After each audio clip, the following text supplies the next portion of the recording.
Welcome back to The Explainer. Today, we're talking about something you probably walk on every single day but rarely think twice about: soil. But listen, we aren't going to look at this as just dirt. We're going to define soil as a bustling, microscopic factory made up of highly specific physical, chemical, and biological components that literally dictate the success or failure of our entire agricultural system. From the tiniest clay particles to massive landscape management practices, we're unpacking the foundational science and the rigorous standards used by agricultural experts to measure, manage, and really master the earth beneath our feet. Let's get into it. Here is our agenda for today. First, physical properties. Second, soil chemistry and minerals. Third, organic matter and nutrients. Fourth, managing problem soils. And finally, TNAU soil health standards. Section 1. Physical properties. The microscopic mechanics. Okay, so while color might be the very first thing we notice when we look at a field, to accurately measure the invisible building blocks of soil texture, scientists actually rely on Stokes' law. It's this brilliant equation used to calculate the exact settling velocity of soil particles in a liquid. Basically, by factoring in gravity, the radius of the particle, the density difference between the particle and the liquid, and the viscosity of the water, we can figure out exactly how fast different particles sink. And this is the absolute cornerstone of how we figure out the physical makeup of any soil sample.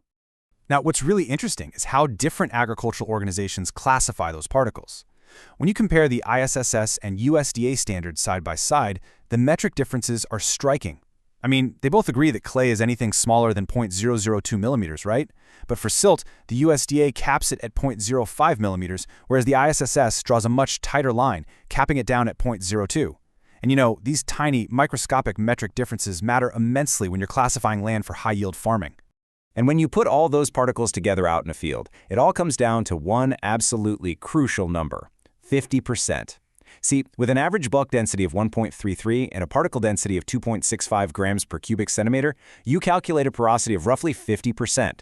That means literally half of a healthy soil profile is actually just empty pore space. But that 50% void is exactly where the magic happens. It's where soil water flows, soil air circulates, roots breathe, and where the soil temperature is regulated. Without that empty space, the whole factory just shuts down. Section 2. Soil chemistry and minerals. The invisible engine. So within that microscopic empty space we just talked about, soil colloids and clay minerals are doing all the heavy lifting. But they definitely aren't all the same. You have kaolinite, which is a 1-to-1, non-expanding clay that is incredibly stable. Then there's montmorillonite, a 2-to-1 clay famous for its massive swelling and shrinking capacity whenever it gets wet. Illite is totally unique because it actually traps or fixes potassium right inside its layers. And then vermiculite boasts an incredibly high capacity for chemical exchange. The takeaway here is that the physical structure of these specific microscopic minerals strictly dictates how they behave chemically. And that chemical behavior drives ion exchange reactions, which brings us to a huge concept, the cation exchange capacity, or CEC. This is essentially a measurement of the soil's ability to hold on to vital nutrients. Think about the hierarchy here. Humus absolutely reigns supreme at the top with a massive CEC of 200 to 400. It easily beats out all the clay minerals like vermiculite and montmorillonite, while kaolinite is sitting way down at the very bottom. Bottom line, if you want nutrient-rich soil, you need high CEC, and for that, you've got to have humus. Section 3. Organic matter and nutrients. Feeding the system. A major key to soil organic matter decomposition and, honestly, the whole global carbon and nitrogen cycle is the carbon-to-nitrogen ratio. Soil microorganisms have an incredibly low, tightly packed ratio of roughly 4-to-1, up to maybe 9-to-1. Organic soil sits around 10-to-1. But on the totally opposite end of the spectrum, things like straw and stover have a massive ratio, up to 100 parts carbon for every 1 single part nitrogen. When you mix these extremes together in a field, a fierce battle for nitrogen begins. And that battle has serious real-world consequences. If the overall carbon-to-nitrogen ratio in your soil pushes past 30-to-1, it triggers nitrogen immobilization. The microbes have so much carbon to feast on that they multiply rapidly. And to build their little bodies, they literally steal all the available nitrogen right out of the soil. They lock the nitrogen up entirely, basically starving your crop plants in the process. Soil pH is another major factor. You can think of pH as the master switch for nutrient availability. Take phosphorus. It's a critically important nutrient, but it has a very narrow window of availability, peaking right between pH 6.0 and 7.0. If the soil gets too acidic, that phosphorus locks up with iron and aluminum. If it's too alkaline, it locks up with calcium.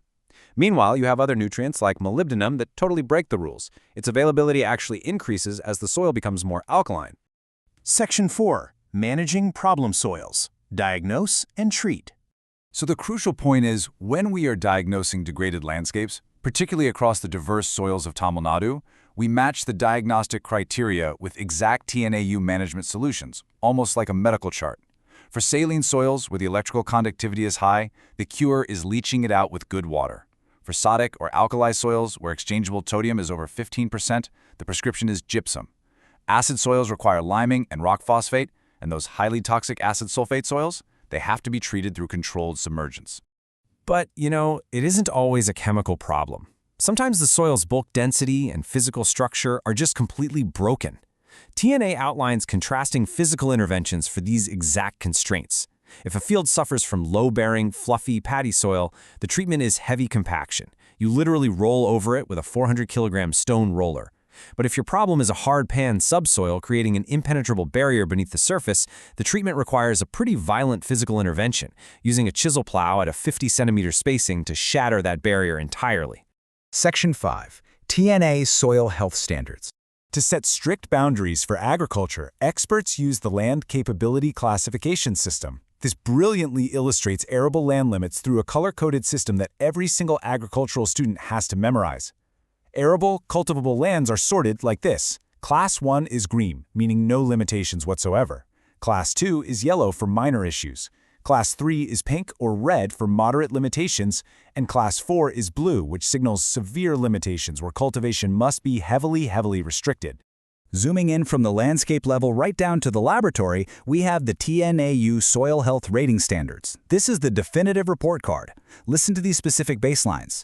Available nitrogen is officially considered low if it drops under 280 kilograms per hectare. Organic carbon needs to be above 0.75% to hit the high mark.